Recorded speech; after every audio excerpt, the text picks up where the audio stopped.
We're going to make a little video. I'm going to stiffen up the front of the Can-Am. Pretty simple. So the stock piece looks like that, except it has this little ring attached to the top of it. So I sawed off that ring with hacksaw, really easy. PVC spacer like I made my other one. All it is a piece of 1.5-inch PVC pipe inside a coupler.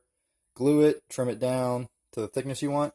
I made mine the exact thickness of the max adjustment there, so at full soft it'll be the same as it was at full hard.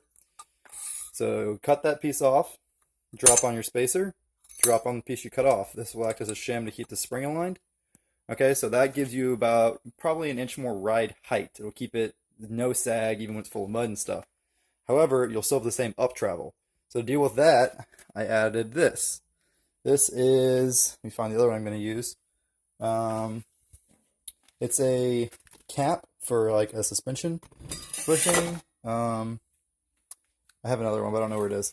Okay, so it didn't used to have a slice in it, right? So I put a slice in it just big enough so it fit on the shaft, put it on the shaft, and crimped it so it closes up.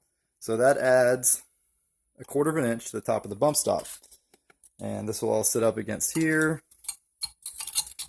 like so, right? That'll sit up against there real nice, and when it bottoms out, it'll bottom out 1/4 inch. I think, oh, 1/4 inch isn't a big deal, but 1/4 inch right here, right? By the time it gets out to the wheel, it's about 1/2 inch less up travel. So 1/2 inch less up travel will keep my wheels from eating into my headlights and other things. But I didn't lose a ton of travel. You can see where it already broke this screw off this headlight. Not a huge deal, right? These headlights are crap. They're not bright at all anyways. But the rubbing is very annoying. So yeah, that's how you do it. Piece of PVC, cut that, and you could just stack washers or anything you want. I'm actually going to ultra gray that spacer piece up to the top of there.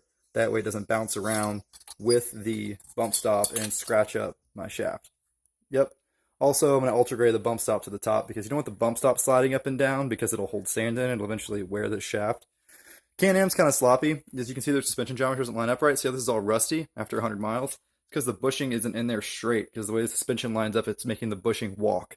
Hondas don't do that because the bushings are vulcanized in there better. And the suspension is designed properly. The bottom one was even worse. I already pushed the bottom one back in. But yeah, you usually notice this after you install an aftermarket lift kit, your bushings start to walk. But Can-Ams come with that problem from the factory.